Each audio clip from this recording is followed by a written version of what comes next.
भूतले श्रीमते भक्तिवेदान्ता स्वामिन्निति नामिने।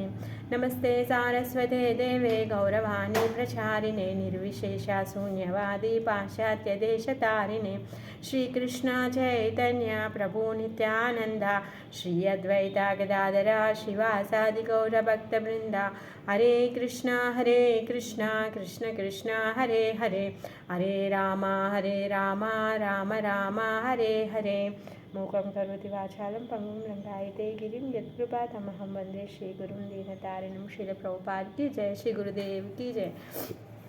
మనము శ్రీమద్ భాగవతంలో ఉన్నటువంటి మహాజనుల గురించి చెప్పుకుంటున్నాం. ఈ మహాజనుల్లో ఈరోజు బలి మహారాజు గురించి చెప్పుకుంటున్నాం. బలి మహారాజు గురించి చాలా పెద్దది. మొత్తం శ్రీమద్ భాగవతంలో ఆల్మోస్ట్ 7-8 అధ్యాయాలనే శుకదేవ గోస్వామి పరీక్షిత్ మహారాజ్కి చెప్పారు.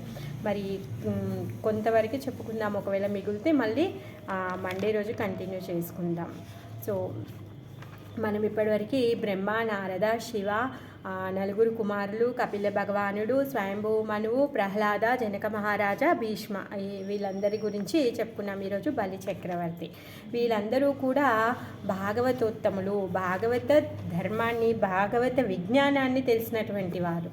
మరి ఎవరైతే భాగవత ధర్మాన్ని, భాగవత విజ్ఞానాన్ని తెలిసినటువంటి వాళ్ళు ఉన్నారో వాళ్ళ యొక్క అడుగుజాడల్లో నడవడం వలన మనం కూడా అదే లాభాన్ని పొందుతాము అని చెప్పేసి యమధర్మరాజు తన సభలో ఉన్నటువంటి యమభటులందరికీ కూడా చెప్తున్నాడు. అదే విషయాన్ని పృథు మహారాజు తన రాజ్య ప్రజలకి కూడా చెప్తున్నాడు. ఎవరైతే ఈ మహాజనులు ఉన్నారో వీళ్ళు ఉత్తమమైన వాళ్ళు, వీళ్ళు నడిచినటువంటి దారిలో నడవడం వలన మీ అందరూ కూడా మీ యొక్క జీవిత లక్ష్యాన్ని సాధించగలుగుతారు అని చెప్పేసి మొత్తం రాజ్య ప్రజలందరికీ కూడా ఉపదేశాలని అందించాడనమాట. సో బలి మహారాజు చాలా గొప్ప భక్తుడు. అదేంటండి, అసుర కులంలో పుట్టాడు కదా, మరి తన గొప్ప భక్తుడు ఎలా అయ్యాడు? ఇప్పుడు చూడండి, అందరూ పిలిస్తే వచ్చాడు కృష్ణుడు. ఈవెన్ ప్రహ్లాదుడు కూడా తను స్మరిస్తుంటే వాళ్ళ నాన్న మీ స్వామి ఇక్కడ ఉన్నాడా అంటే ఉన్నాడు అంటే అప్పుడు వచ్చాడు. కానీ ఇక్కడ బలి మహారాజు పిలవలేదు, ఇన్విటేషన్ ఇవ్వలేదు, ఆయన రావాలని కూడా తను అనుకోలేదు. కానీ స్వతహాగా తన యొక్క యజ్ఞస్థలంకి వచ్చి తన యొక్క కృపని అందించినటువంటి వాడు, తన పాద పద్మాలని తన తలపైన పెట్టినటువంటి వాడు. మరి ఎందుకు ఇలా చేశాడంట? ఎందుకు అంటే ప్రహ్లాదుడి యొక్క వంశంలో పుట్టాడు కాబట్టి అందుకే ఇలా చేసిండొచ్చు. భగవంతుడు స్వయంగా వచ్చి తన కృపనివ్వడము అంటే తనేమి సాధారణమైన అతనా కాదు. మళ్ళీ ఇంకా అసుర కులంలో పుట్టినా కానీ ప్రహ్లాదుడి యొక్క వంశంలో పుట్టినటువంటి వాడు. అలాంటి బలి మహారాజు గురించి మనం చెప్పుకోబోతున్నాం. ఆయన చాలా బలి చక్రవర్తి అనగానే మనకేం గుర్తుకొస్తుంది? తను దానము ఇచ్చడంలో చాలా గొప్పవాడు అని చెప్పేసి తెలుస్తుంది. దాన వీరుడు అని మనకి గుర్తుకొస్తుంది. మరి ఈ బలి మహారాజు ఉన్న సమయంలోనే ఏమంటారు, ఈ సముద్ర మంథన లీల కూడా జరుగుతుంది. అప్పుడు బలి మహారాజు మన దగ్గర చాలా శక్తి ఉంది, సో మనం ఇప్పుడు దేవతలతో కూడి మనం ఈ పని చేయాల్సిన అవసరం లేదు అనేసి తను అనుకునేవాడు. ఎందుకంటే ఆ సమయంలో వాళ్ళ యొక్క శక్తి చాలా ప్రబలంగా ఉందన్నమాట. కాకపోతే బ్రహ్మదేవుడు ఇంద్రుడికి సలహా ఇస్తాడు. ఏంటి అంటే, నువ్వు వెళ్ళి ఇక్కడ సంధిని కూర్చుకొని రా అనేసి చెప్తాడు. ఎందుకంటే ఒక్కరముతో అంటే ఈ దేవతలు ఓన్లీ వాళ్ళ దగ్గర ఉన్నటువంటి శక్తితో ఈ సముద్ర మంథనం అనేది జరగదు. సో అదే విషయాన్ని నువ్వు వెళ్ళి అసురులకి చెప్పి అలా విడివిడిగా చేయడం వల్ల మనము ఈ కార్యాన్ని సాధించలేము. అందుకే మనం ఎప్పుడైతే కూడి మనము కలిసి మన 2 పార్టీలు కలిసి ఈ కార్యాన్ని చేయడం వల్ల మనం ఉత్తమమైన లాభాన్ని పొందుతాము అని చెప్పేసి నచ్చచెప్పు అని చెప్తే అప్పుడు ఇంద్రుడు బలి చక్రవర్తి దగ్గరికి వెళ్ళి సంధిని చేకూర్చుకొని ఈ సముద్ర మంథన కార్యాన్ని వాళ్ళు చేస్తారనమాట. మరి ఎప్పుడు కూడా అసురులు ఏం చేస్తూ ఉంటారు? దేవతలు ఏది అడిగితే దాన్ని వాళ్ళు అడుగుతూ ఉంటారు. వాళ్ళు దాన్ని ముందుగా పొందాలి అనేసి అనుకుంటారు. పాపము దేవతలందరూ కూడా వాళ్ళకి తెలుసు వాసుకి యొక్క తలలో నుంచి వచ్చేటటువంటి అగ్ని జ్వాలలను వాళ్ళు తట్టుకోలేరు అని చెప్పేసి వాళ్ళు ముందుగా ఏం అడుగుతారు, తలను అడుగుతారు వాసుకిని పట్టుకోవడం కోసం గాను. అప్పుడు అసురులు అంటారు, లేదు లేదు, మీరేమో దేవతలు కాబట్టి తల సైడ్ ఉండి మమ్మల్ని తోక దగ్గర ఉంచుతారా, అసహ్యమైన ప్లేస్లో మమ్మల్ని ఉంచుతారా, మేము ఉండము తోక దగ్గర అని చెప్పేసి వాళ్ళు పాపం అలా రోషానికి వెళ్ళి తల వైపు వెళ్తారు. సో ఇద్దరు కష్టపడడం వలన, ఇద్దరు కలిసి 2 పార్టీలు చేయడం వలన సముద్ర మంథనం జరుగుతుంది. ఎన్నో గొప్ప గొప్ప వస్తువులు కూడా వస్తాయి. సాక్షాత్ లక్ష్మీదేవి వస్తుంది, చంద్రుడు కూడా వస్తాడు, కామధేనువు వస్తుంది, తర్వాత విషం కూడా వస్తుంది. ఆ విషపానం చేసి శివుడు అనంతమైనటువంటి కీర్తిని పొందే విధంగా కృష్ణుడు ప్లాన్ చేస్తాడు. అందుకే తను నీలకంఠుడుగా మారాడు. తర్వాత అమృత భాండం కూడా వచ్చింది. మరి ఈ అమృతం ఎప్పుడైతే వచ్చిందో, అమృతం వచ్చిన తర్వాత ఈ అమృతాన్ని పంచేటప్పుడు మరి విష్ణు ఏం చేశాడు, మోహిని అవతారం తీసుకొని వచ్చి ఈ అసురులందరినీ కూడా మోసం చేసి అమృతం అంతా కూడా దేవతలకి పంచేసి వెళ్ళిపోతాడు. మరి ఈ విషయంలో చాలా కోపం ఉంది అందరికీ కూడా, అసురులందరికీ కూడా కోపం ఉంది. బలి చక్రవర్తికి ఇంకెక్కువగా కోపం ఉంది. అందుకని చెప్పేసి తన గురువు గారు ఏం చెప్తాడు అంటే, అలా కాదు, నువ్వు ఎలా అయినా సరే మొత్తము దేవతలపైన నీ ఆధిపత్యాన్ని నువ్వు చేకూర్చాలి అనేసి తను చెప్తాడనమాట. ఆ విధంగా మొత్తం ముల్లోకాలన్నింటినీ కూడా తను సమకూర్చేస్తాడు. మొత్తం దండయాత్ర చేస్తాడు. అన్నింటినీ కూడా తన ఆధీనంలోనికి తీసేసుకుంటాడనమాట. మరి ఇంద్రుణ్ణి తను వెళ్ళగొట్టేసి ఇంద్రుడి యొక్క రాజ్యాన్ని తను తీసుకున్నాడు. కానీ నిజంగా తనే ఇంద్రుడు అవ్వాలి అనేసి అనుకుంటాడనమాట. ఆ విషయాన్ని తన గురువు అయినటువంటి శుక్రాచార్యుడు చెప్తున్నాడనమాట. ఇప్పుడు నువ్వు ఇంద్రుణ్ణి తన్నేసి ఆయనని నెట్టేసి నువ్వు ఇప్పుడు ఇంద్ర పదవిని పొందావు. కానీ నువ్వు ఒకవేళ 100 యజ్ఞాలు చేసావనుకో, మొత్తం ఇంద్ర పదవి నీకే వస్తుంది. శతక్రతువు అయిపోతావు. సో నీకు ఇంద్ర పదవి నీకు వస్తుంది శాశ్వతంగా. నువ్వు అంటే ఎన్ని రోజులైతే బ్రతుకుంటాడో అన్ని రోజులు. సో నువ్వు ఇంద్రుడు అయిపోతావు, ఆ రాజ్యం అంతా నీదే అని చెప్పేసి శుక్రాచార్యుడు చెప్తాడనమాట. శుక్రాచార్యుడు చెప్పినందుకుగానే బలి చక్రవర్తి 100 యజ్ఞాలు తను చేస్తూ ఉన్నాడనమాట. మరి శుక్రాచార్యుడు ఎవరు అంటే అసురకులపు యొక్క పురోహితుడు. అలానే మరి దేవతల యొక్క పురోహితుడు ఎవరు, బృహస్పతి. మరి ఈ శుక్రాచార్య ఇంకా బృహస్పతి మధ్యలో ఎప్పటికీ ఒక పోటీ అనేది జరుగుతూ ఉంటుందన్నమాట. మరి ఈ శుక్రాచార్యుడు ఏం చేస్తూ ఉంటాడు అంటే, ఈ అసురులందరినీ కూడా తను ప్రోత్సహిస్తూ ఉంటాడు. అసురుల యొక్క పోషణ కోసం, వాళ్ళ యొక్క జీవన కోసం, వాళ్ళ యొక్క జీవిక కోసం, వాళ్ళ యొక్క విలాసాల కోసము ఈ శుక్రాచార్యుడు పాటుపడుతూ ఉంటాడు. మరి ఈ శుక్రాచార్యుడు ఎవరి భక్తుడు అంటే శివుడి యొక్క భక్తుడు. 1 సెకండ్. శివుడి యొక్క భక్తుడు. ఆ విధంగా మరి శివుడు వాళ్ళ యొక్క ఎవరి సంరక్షణని తను స్వీకరించాడు అంటే ఈ అసురులని, తర్వాత భూత ప్రేత పిశాచాలు ఎవరైతే ఉన్నారో వీళ్ళందరి యొక్క బాగోగులు చూసుకునేటటువంటి బాధ్యతని పరమశివుడు తీసుకున్నాడు. మరి ఈ దేవతల యొక్క గురువు ఎవరు, బృహస్పతి. మరి ఈ మరి బృహస్పతి ఎవరి భక్తుడు అంటే విష్ణు యొక్క భక్తుడు అనమాట. ఆ విధంగా ఈ దేవతల యొక్క పోషణని, వీళ్ళ యొక్క బాగోగులని, అందరి యొక్క బాధ్యతను ఎవరు స్వీకరించారు అంటే విష్ణువు స్వీకరించాడనమాట. మరి ఈ శుక్రగ్రహానికి ప్రతినిధి శుక్రాచార్య. మరి ఈ శుక్రగ్రహం ఏం చేస్తూ ఉంటుంది అంటే విలాసాలని, భోగాలని ఇస్తూ ఉంటుందన్నమాట. ఈ అసురులు వాళ్ళ యొక్క ఏమంటారు ఆగడాలు బాగా చేస్తూ వాళ్ళు చెప్పిన మాట వినకపోయేసరికి ఆ విధంగా వాళ్ళని కంట్రోల్ చేయాలి అని చెప్పేసి శుక్రుడు ఏం చేస్తూ ఉంటాడంటే వాళ్ళకి విలాసాలని, భోగాలని అందిస్తూ ఉంటాడనమాట. ఆ విధంగా వాళ్ళు భోగిస్తూ దాంట్లోనే బిజీగా ఉండే విధంగా. ఈ బృహస్పతి ఏంటి అంటే దేవతా గుణాలను పెంచేటటువంటిది అనమాట. ఈ బృహస్పతి గ్రహానికి అతను అతినిధి అనమాట. అంటే అప్పటి నుంచి ఎప్పుడు కూడా ఈ మంచి చెడులు, దేవతల అసురులు అనేటివి ఉంటాయి. మరి ఇవన్నీ కూడా భగవంతుడి యొక్క సృష్టి. ఇప్పుడు ఒకవేళ చెడు అనేది లేకపోతే మంచి యొక్క విలువ తెలియదు కదా, అసురుడు లేకపోతే దేవతల యొక్క విలువ తెలియదు. ఆ విధంగా ఈ మంచి చెడు, దేవతలు, అసురులు అనేది ఎప్పటికీ ఉంటాయి. అలా అని చెప్పేసి ఎప్పుడు మొత్తంగా కూడా వాటిని సమూలంగా వాటిని నశింప చేయలేమన్నమాట. ఎప్పుడు కూడా ఈ అసురులందరూ ఏం చేస్తూ ఉంటారు, ఎప్పుడు విష్ణువుకి వైరిగా ఉంటారు, ఎప్పుడు విష్ణువుని ద్వేషిస్తూ ఉంటారన్నమాట.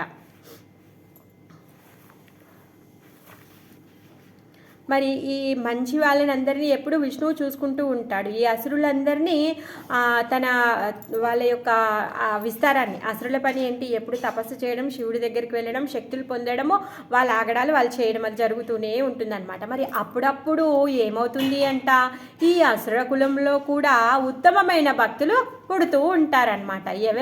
ఎవరి వాళ్ళు అంటే ప్రహ్లాద మహారాజు, తర్వాత బలి చక్రవర్తి, ప్రహ్లాదుడి యొక్క కొడుకు విరోచనుడు, వీళ్ళందరూ కూడా భక్తులు అనమాట.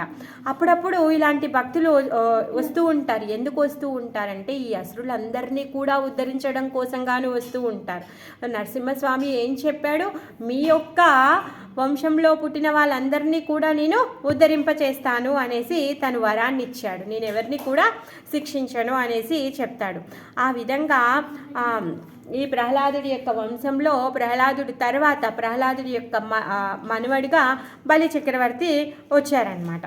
మరి ఈ బలి చక్రవర్తి పూర్వజన్మలో ఒక జూదం ఆడేటటువంటి వాడంట. మరి అతను ఏం చేస్తూ ఉంటాడు అంటే, జూదం ఆడుతూ ఆ జూదంలో సంపాదించినటువంటి ధనముతోని ఒక మంచి విలువైనటువంటి అందమైనటువంటి ఒక బంగారు వజ్రాలు కలిగినటువంటి హారాన్ని కొన్నాడంట, నెక్లెస్ని కొన్నాడనమాట. ఆ నెక్లెస్ కొని తను ఏం చేస్తూ ఉన్నాడు అంటే, ఒక వేశ్య దగ్గరికి వెళ్ళి ఆమె గిఫ్ట్ చేయాలి అనేసి అనుకుంటున్నాడు అనమాట. ఆమె దగ్గరికి వెళ్ళి ఎంజాయ్ చేయాలి, ఆ నెక్లెస్ని ఆ వేశ్యకి గిఫ్ట్గా ఇవ్వాలి అని చెప్పేసి తను బయలుదేరాడు. తను బయలుదేరుతూ ఉన్నాడు. తను దారి మధ్యలో తనకి సడన్గా హెల్త్ ప్రాబ్లం వచ్చింది, సమ్ హార్ట్ అటాక్ లాంటిది అలా వచ్చేసింది. ఆ హార్ట్ అటాక్ లాంటిది రాగానే తనకు అర్థమైపోయింది, ఇప్పుడు నేను చనిపోబోతున్నాను అని చెప్పేసి తనకు అర్థమవుతుందనమాట. అయ్యో, నేనిప్పుడు ఈ హారాన్ని, ఇంత అందమైనటువంటి హారాన్ని నేను కొన్నానే, నేను తనకి ఇవ్వాలనుకున్నానే, ఇవ్వలేకపోతున్నానే అని చెప్పేసి తను బాధపడతాడనమాట. అయితే దారిలో ఎలాగో నేను చనిపోబోతున్నాను కదా అని చెప్పేసి దారిలో ఒక శివాలయం కనిపిస్తుంది. శివాలయం కనిపిస్తే అక్కడికి వెళ్ళి శివుడికి వెళ్ళి దండం పెట్టుకుందాం అనుకుంటాడు. అక్కడికి వెళ్ళిన తర్వాత శివుడిని చూసి దండం పెట్టుకుంటాడు. ఆ హారాన్ని ఇప్పుడు ఎట్లాగో నేను ఆమె దగ్గరికి వెళ్ళి ఇవ్వలేను కదా, నేను ఎలాగో చనిపోబోతున్నాను, సో ఈ హారాన్ని శివుడికే ఇస్తాను అని చెప్పేసి ఆ హారాన్ని తీసుకెళ్ళి శివుడి మెడలో వేసేస్తాడనమాట. ఆ విధంగా శివుడి మెడలో వేసినందుకు గాను తనకు ఈ ఉత్తమమైనటువంటి జీవితం లభించింది. ఎవరికి? ఆ జూదం ఆడేటటువంటి ఆయన తను కావాలని శివుడికి అర్పించలేదండి. తను ఎవరికి? ఆయన ఇంద్రియాలను సంతృప్తిపరిచేటటువంటి ఆ వేశ్యకి ఇద్దామని అనుకున్నాడు. కానీ అక్కడికి చేరుకోలేక తన శరీరాన్ని ఇంకా వదిలేస్తున్నాను సరేలే అని చెప్పేసి ఆ విధంగా తను శివుడికి అర్పించాడు. ఆయన చేసినటువంటి ఈ కార్యం వలన, ఆ శివుడి యొక్క అనంతమైనటువంటి కృప వలన తని భక్తుడిగా పుట్టాడనమాట. అసుర కులంలో పుట్టాడు. ఆయన చేసినటువంటి పాపకార్యాల వలన, జూదం వలన అసుర కులంలో పుట్టాడు. కానీ ఆయన చేసినటువంటి ఈ మంచి కార్యం వలన తన లోపల భక్తి అనేది వచ్చింది. ఎంతోమంది అసురులు ఉన్నారు, అప్పుడెప్పుడో పుట్టలేదు. మరి ప్రహ్లాదుడు యొక్క వంశంలోనే ఎందుకు పుట్టాడు అంటే, ఈ శివుడిని ఆయన అర్పించడం వలన, తను ఈ వైష్ణవ సేవ చేయడం వలన, వైష్ణవానాం యథాశంభు, మరి ఆ వైష్ణవుడికి సేవ చేయడం వలన తను అలాంటి ఉత్తమమైన స్థితిని పొందాడు.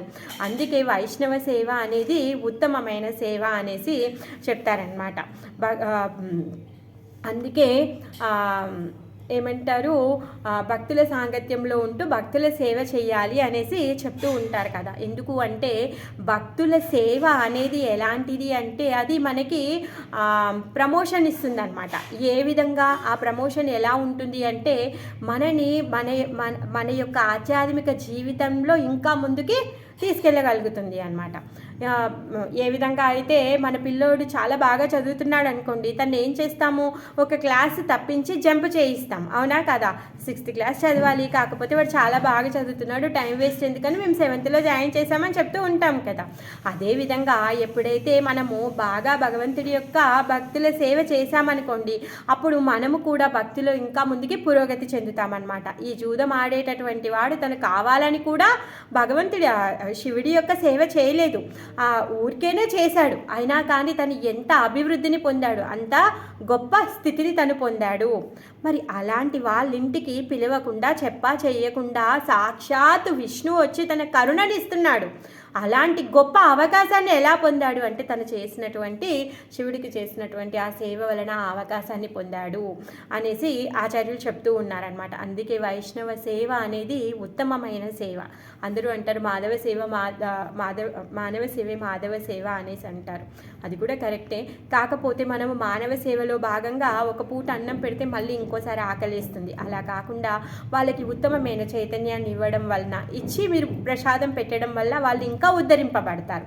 వాళ్ళ యొక్క జీవిత లక్ష్యాన్ని చేరుకోవడానికి ఇంకా ముందుకు వెళ్తారు. మీరు ఇచ్చే అన్నదానం కంటే మీరు భగవంతుడి యొక్క నామజపం చేయించి వాళ్ళకి ప్రసాదం పెట్టడం వలన వాళ్ళ యొక్క జీవిత లక్ష్యాన్ని పొందడానికి, వాళ్ళలో ఉన్నటువంటి ఆధ్యాత్మికని మేలు కొలపడానికి మీరు ఇంకా తోడ్పడిన వాళ్ళు అవుతారనమాట. అందుకే వైష్ణవ సేవ చేయాలి అనేసి చెప్తారనమాట. సో చిన్నప్పటి నుంచి కూడా ఈ బలి మహారాజుకి భక్తి అంటే చాలా ఇష్టం. ఎందుకంటే తన తాతగారి యొక్క సాంగత్యం వలన, శివుడి యొక్క ఆశీర్వాదం వలన తను స్వతహాగా తను భక్తుడు అనమాట. ఎప్పుడు కూడా ఆయనలో ఒక ఆతురత అనేది ఉండేదనమాట. ఏంటి అంటే నా దగ్గర ఏది ఉన్నా కూడా నేను సమస్తం అంతా కూడా విష్ణువుకి సమర్పించాలి అనే కోరిక తన హృదయంలో ఉండేదనమాట. కానీ అది ఎప్పటికీ కూడా అది విదితం అవ్వలేదు, అది ఫలించలేదు.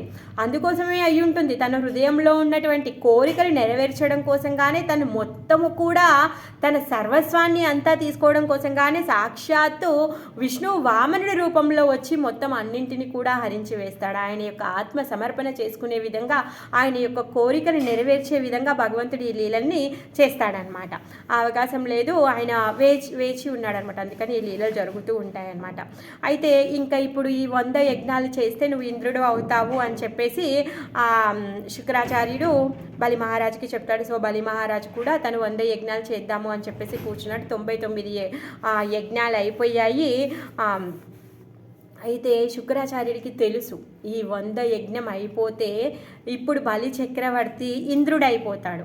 అయితే ఈ సమయంలో ఎట్టి పరిస్థితుల్లో అయినా సరే విష్ణువు ఎక్కడి నుంచైనా రావచ్చు అని చెప్పేసి తను ఆలోచిస్తున్నాడు.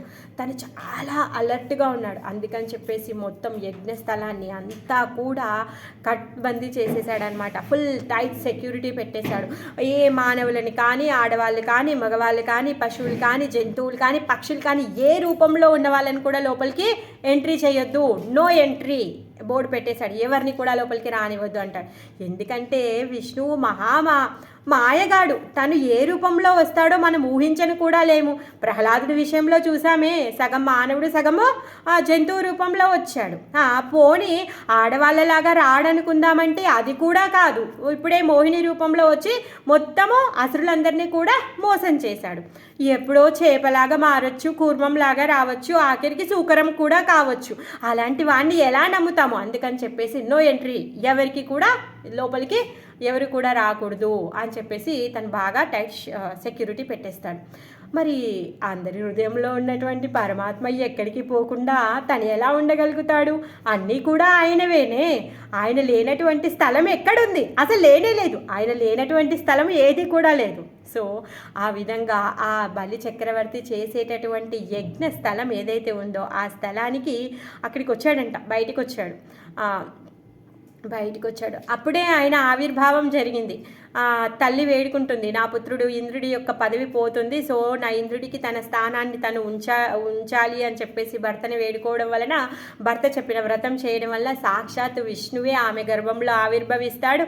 పుట్టగానే తను ఏం చేస్తాడు? వామనుడిగా తను యజ్ఞోపవీతాన్ని స్వీకరించడము, తను బ్రహ్మచారి అవ్వడము, తను సన్యాసం తీసుకొని తను ఇల్లు వదిలేసి బయటికి రావడం, ఇదంతా కూడా మళ్ళీ పెద్ద స్టోరీ. మళ్ళీ మనం వామన చరిత్ర చెప్పుకుందాం. మనం ఇప్పుడు బలి మహారాజ్ గురించే చెప్పుకుంటున్నాం కాబట్టి నేను ఓన్లీ బలి చక్రవర్తి గురించే చెప్తున్నాను. సో ఆ విధంగా వామనుడు వచ్చాడు. ఆయన రూపం ఎలా ఉంది అంటే అసలు ఆయన రూపం చూస్తుంటే నిజంగా సూర్యుడే వచ్చాడేమో అన్నంత తేజంగా ఉన్నాడంట. ఆయన చూడడానికి చాలా అందంగా ఉన్నాడంటే, ఎలా ఉన్నాడంటే మరుగుజ్జు బ్రాహ్మణుడిలా ఉన్నాడు. బ్రాహ్మణ వేషం వేసుకొని వచ్చాడు. ఈ విష్ణువు ఏ వేషంలోనైనా వస్తాడు, ఎలా అయినా మోసం చేస్తాడు అని చెప్పి శుక్రాచార్యుడికి తెలుసు. సో అందుకని చెప్పేసి తను చాలా టైట్ సెక్యూరిటీ పెట్టాడు. ఆ బయటికి వచ్చినటువంటి ఆ మరుగుజ్జ బ్రాహ్మణుడు ఎంత అందంగా ఉన్నాడు అంటే ఆ బయట ఉన్నటువంటి సెక్యూరిటీ కూడా వాళ్ళందరూ ఆ వామన రూపాన్ని చూసి ముగ్ధులైపోతున్నారు. ఆ బ్రాహ్మణుడి యొక్క తేజాన్ని చూసి వాళ్ళని వాళ్ళు మురిసిపోతూ ఉన్నారు. అయినా కానీ ఎవరు లోపలికి పంపించట్లేదు. మరి ఇప్పుడు ఎలా, ఏం చెయ్యాలి అని చెప్పేసి వామన దేవు సామగానాన్ని పాడుతూ ఉన్నాడు.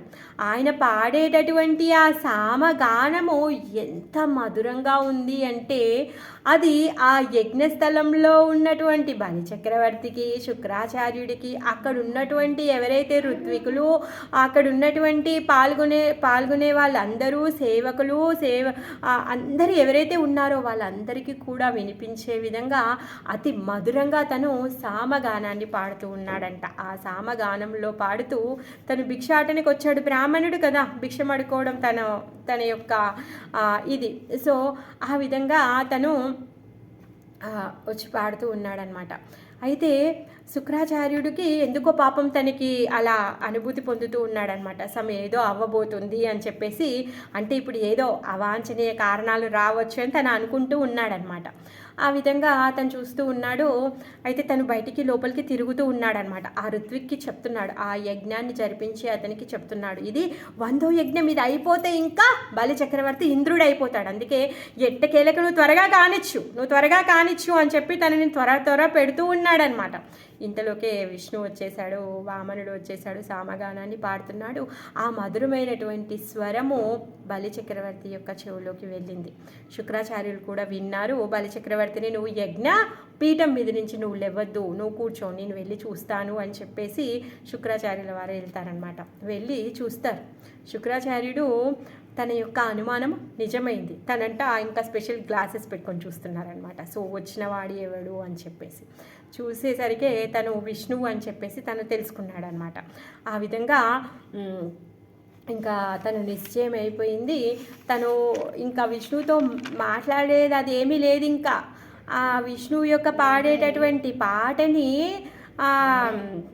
బలి చక్రవర్తి విని బలి చక్రవర్తి తనని తాను ఆపుకోలేకపోయాడంట. ఆ యజ్ఞపీఠం మీద నుంచి తను లేచి వచ్చేస్తున్నాడు. చెప్తున్నాడు అనమాట శుక్రాచార్యుడు, నువ్వు లేవద్దు, నువ్వు అక్కడే కూర్చో, నీ యజ్ఞాన్ని కంప్లీట్ చెయ్యి అనేసి చెప్తున్నాడు అనమాట.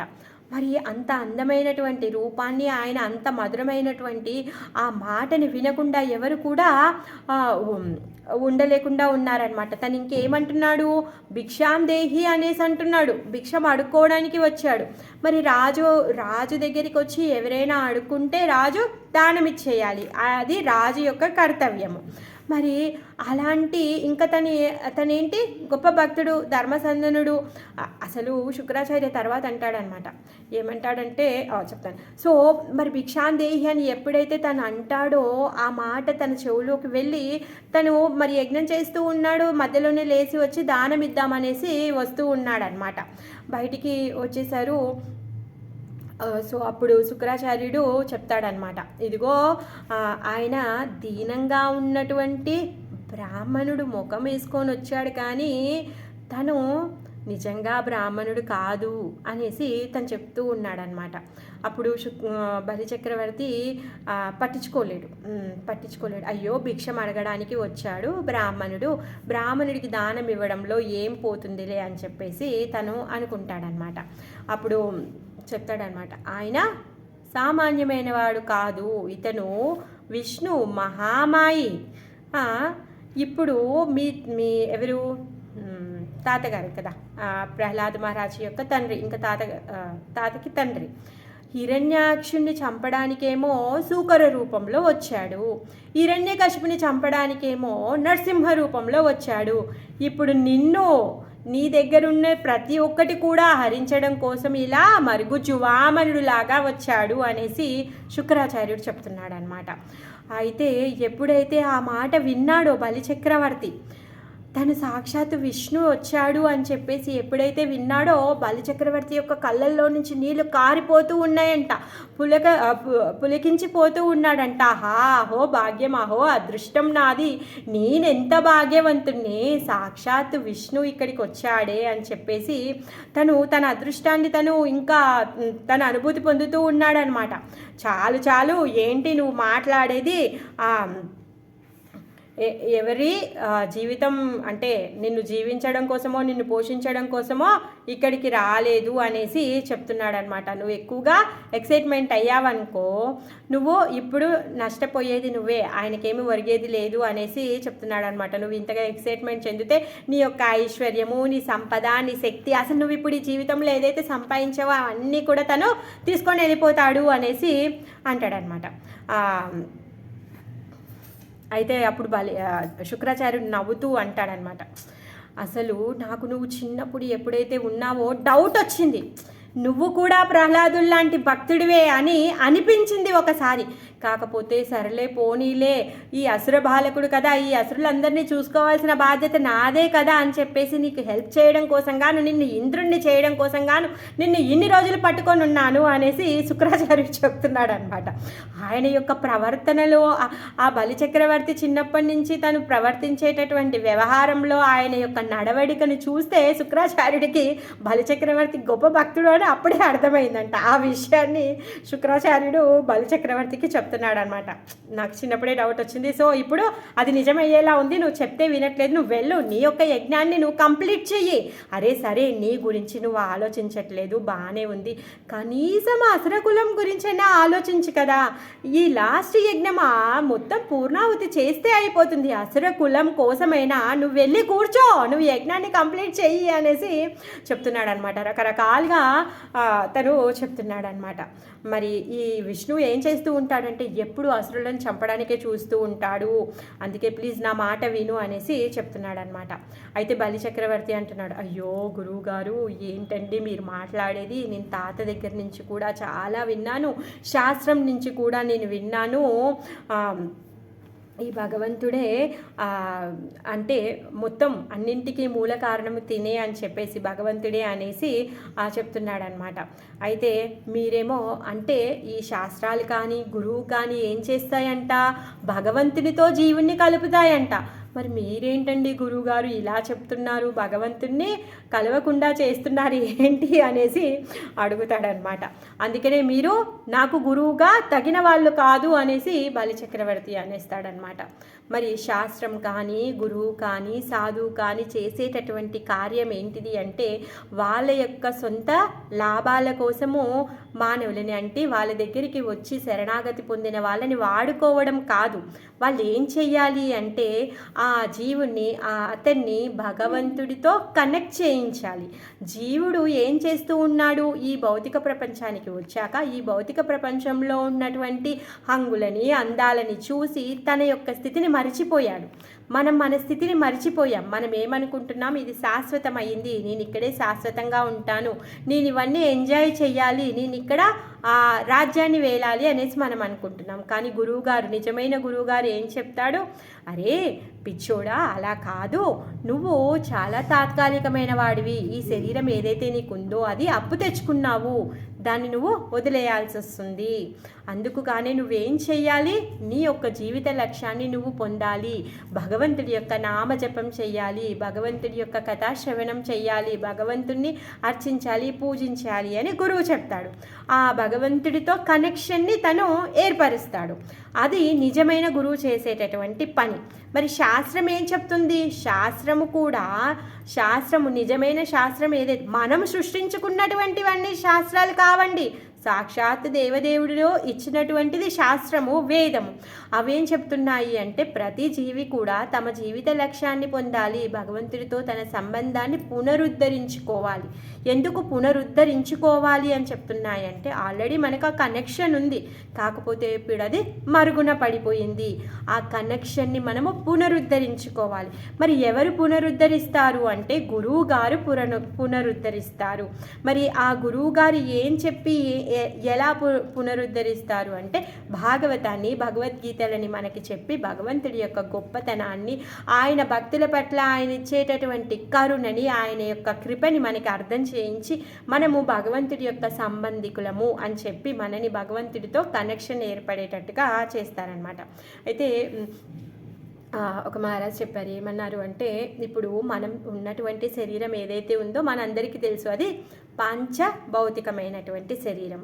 అయితే మనము పుట్టేటప్పుడంట ఈ ఆత్మ శరీరాన్ని తీసుకునేటప్పుడు భగవంతుడు ఏం చేస్తాడు అంటే ఈ పంచభూతాలని ఈ ఆత్మ కోసము నియుక్తం చేస్తాడు, ఎంగేజ్ చేస్తాడు.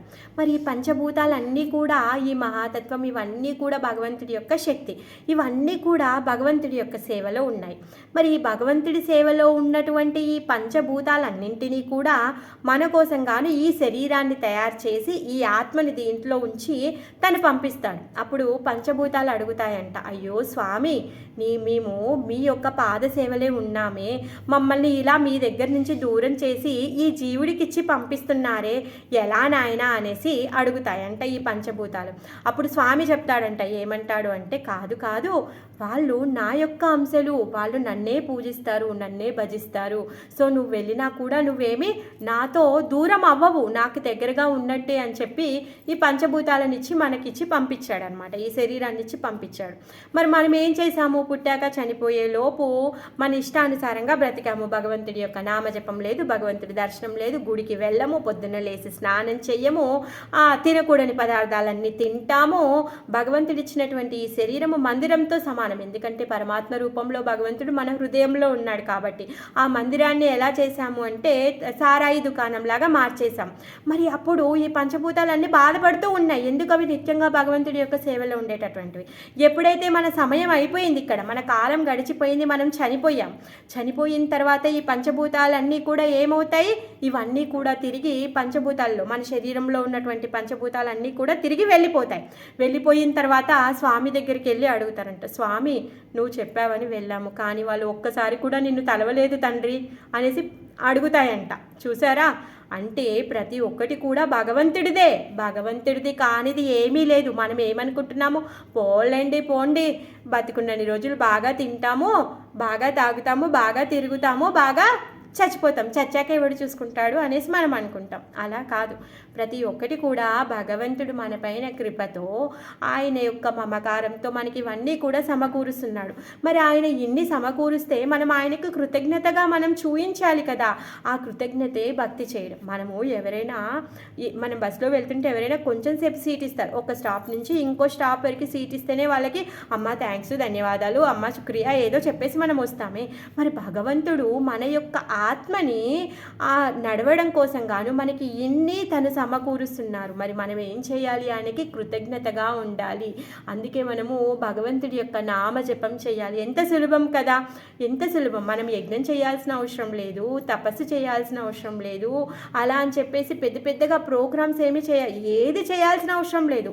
ఇక్కడ మనం డబ్బులు ఖర్చు పెట్టాల్సిన అవసరం ఉందా, డబ్బులు ఖర్చు పెట్టలేము. మన శరీర కష్టం చేసేది ఉందా, శరీర కష్టము చేసేది లేదు. అడవికి వెళ్ళేది ఉందా, అది కూడా లేదు.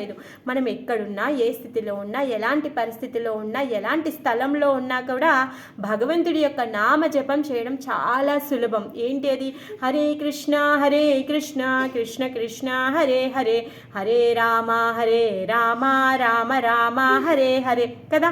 ఎంత సులభమైంది. ఇంత సులభమైన మార్గాన్ని భగవంతుడు మనకిచ్చాడు. మనం చాలా అదృష్టవంతులం. అందుకే ఈ అవకాశాన్ని మనం వదిలిపెట్టుకోవద్దు. మరి ఇక్కడ బలిచక్రవర్తి ఏమంటున్నాడంటే, అయ్యో గురువుగారు చేయాల్సిన పని ఏంటి, ఆ భగవంతుడితో జీవుణ్ణి కలపాలి, మరి మీరేం చేస్తున్నారు, మీరు సాక్షాత్ విష్ణు ఇక్కడికి వచ్చి తను అందరూ ఆయన దగ్గరికి వెళ్ళి అడుగుతారు, ధర్మార్థ కామ మోక్షాల కోసం విష్ణుని పూజ చేస్తూ ఉన్నారు. ప్రతి ఒక్కరు కూడా ఆయన దగ్గరికి వెళ్తున్నారు. భౌతికమైన వాటి కోసం, ఆచారికమైన వాటి కోసం అందరూ కూడా ఆయన దగ్గరికి వెళ్ళి యాచిస్తున్నారు. అలాంటి విష్ణు అందరికీ అన్ని సమకూర్చేటటువంటి విష్ణు సాక్షాత్ ఇప్పుడు నా ముంగిటకు వచ్చాడు. తను ముంగిటకు వచ్చి నన్ను అడుగుతూ ఉన్నాడు. సో ఇప్పుడు నన్ను విష్ణువుతో కలవకుండా మీరు ఇలా అడ్డుపడుతున్నారు, సో నేను మిమ్మల్ని గురువుగా ధిక్కరిస్తున్నాను అని చెప్పేసి బలిచక్రవర్తి చెప్తున్నాడు. ఈ బలిచక్రవర్తి యొక్క ప్రవర్తన నుంచి, ఆయన యొక్క నడవడిక నుంచి మనం నేర్చుకోవాల్సింది ఏంటి అంటే, ఎవరైనా గురువు గారి స్థానంలో ఉండి వైష్ణవులు ఎవరైతే భగవద్ జ్ఞానాన్ని ఇవ్వడానికి వచ్చారో వాళ్ళు ఏం చేయాలి, మనని భగవంతుడితో కలపాలి. మనని భగవంతుడితో కలపకుండా వాళ్ళ ఇష్టానుసారంగా వాళ్ళ ఇష్టమైనటువంటి పద్ధతులని, వాళ్ళకి ఇష్టమైనటువంటి తత్వాలని ప్రవేశపెడితే అతను నిజమైన గురువు కాదు.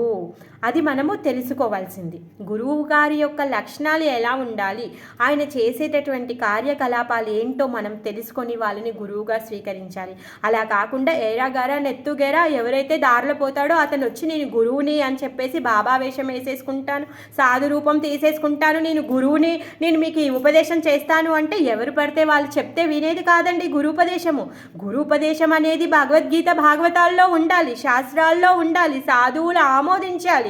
ఆ దారిలో ఇప్పటికి ఎంతోమంది నడిచి ఉండాలి. ఆ దారిలో వెళ్ళిన వాళ్ళందరూ కూడా భగవద్ధామం చేరి ఉండాలి. భగవంతుణ్ణి సాక్షాత్తుగా వాళ్ళు దర్శనం చేసుకొని ఉండాలి. అలా కాకుండా ఎవరు పడితే వాళ్ళు వచ్చి నేను గురువుని అయిపోతాను, నేను దేవుణ్ణి అయిపోతాను అంటే స్వీకరించడానికి మూర్ఖులమా మనము? అరే, భగవంతుడిచ్చినటువంటి ఈ శరీరము మహదవకాశము. ఇలాంటి అవకాశాన్ని వదిలిపెట్టి మోసగాళ్ళ చేతుల్లో పడ్డామనుకోండి, మళ్ళీ మనం ఏం చెయ్యాలి? 84 లక్షల జన్మల్లో మళ్ళీ తిరగాల్సి వస్తుంది. అందుకే భగవద్గీతని చదవాలి. ఎప్పుడైతే భగవద్గీతను చదువుతామో అప్పుడు మన యొక్క జీవిత లక్ష్యాన్ని మనం తెలుసుకుంటాము. మనం ఎవరిని స్వీకరించాలి గురువులాగా, ఎవరిని స్వీకరించకూడదు, అసలు మనం ఏమి చెయ్యాలి ఏం చేయకూడదో మనం తెలుసుకుంటాం అన్నమాట. లేకపోతే ఎవరొచ్చి ఏది చెప్తే అది నమ్మేసి వాళ్ళ మాయలో మనం పడిపోతాము.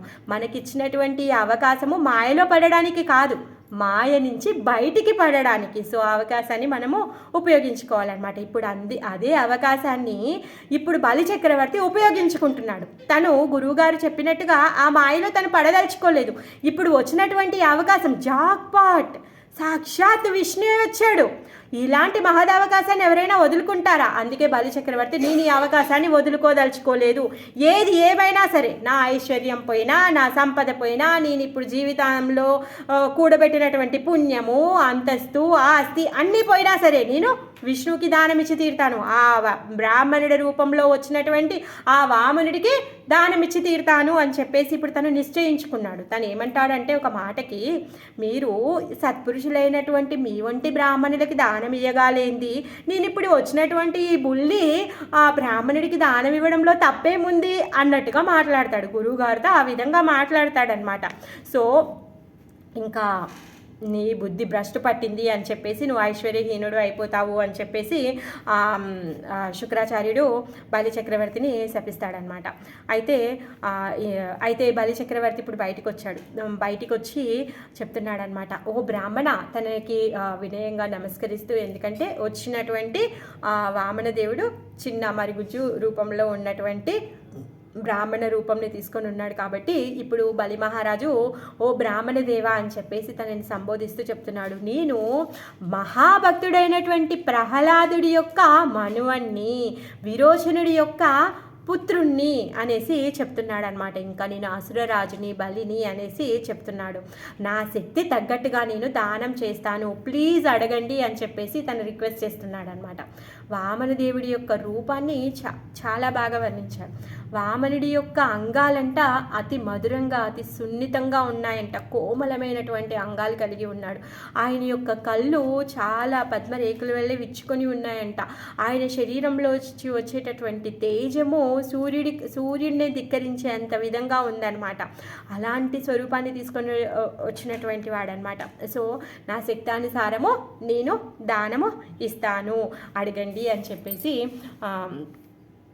వామనుడిని అడుగుతున్నాడు అనమాట. సో వామనుడు ఏమంటున్నాడంటే, ఓహో పర్వాలేదు, చాలా గర్వంగానే చెప్తున్నావు, నిజంగా ఇవ్వగలుగుతావా, నీ మాట నువ్వు నిలబెట్టుకుంటావా అనేసి అంటున్నాడు అనమాట. నేను మా ప్రహ్లాదుడి యొక్క మనవణ్ణి, విరోచనుడి యొక్క పుత్రుడిని అని చెప్తున్నాడు కదా. సో చాలా గర్వంగా చెప్తున్నావు, నీ దగ్గరున్న వాటిని అన్నింటికి కూడా. మరి నువ్వు ఇప్పుడు దానం ఇస్తానంటున్నావు, మరి నీ మాట నువ్వు నిలబెట్టుకుంటావా, నేను ఎలా నమ్మాలి అనేసి అడుగుతున్నాడు అనమాట. సో ఎలా నమ్మాలో, ఎలా ప్రామిస్ చేస్తాడో మనం మండే చెప్పుకుందాము. ఈరోజు ఇక్కడే ఆపేస్తున్నాను. హరే కృష్ణ. ఎందుకంటే ఇది మొత్తం పెద్ద సన్నివేశము, మధ్యలో ఆపలేము, మన దగ్గర ఓన్లీ ఒక 5-6 మినిట్సే టైం ఉంది కాబట్టి. సో మళ్ళీ మనము సోమవారం కంటిన్యూ చేసుకుందాం. బలి చక్రవర్తి ఈరోజు అయిపోగొట్టేద్దాం అనుకున్నాను, కానీ అయిపోలేదు.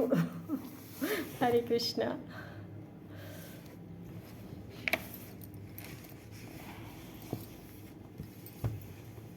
హరే కృష్ణ. हरे कृष्ण माताजी। हरे हरे कृष्ण माताजी। हरे कृष्ण माताजी।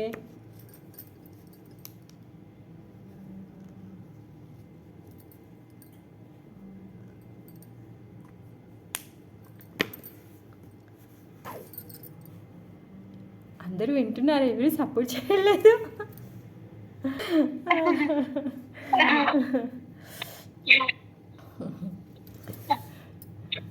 हरे कृष्ण హరే माताजी। కృష్ణ హరే కృష్ణ మాతాజీ. హరే కృష్ణ హరే కృష్ణ. అందరికీ ధన్యవాదాలు ఇంతసేపు ఓపికగా వినేందుకు.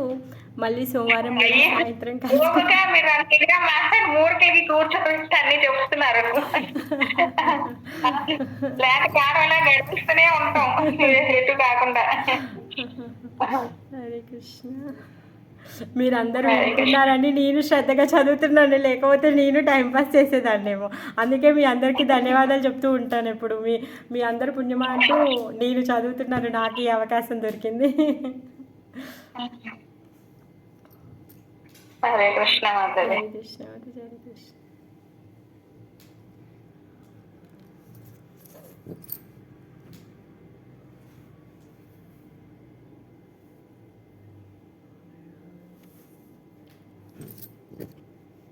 ఓకే హరే కృష్ణ. మళ్ళీ సోమవారం రోజు కలుసుకుందాం.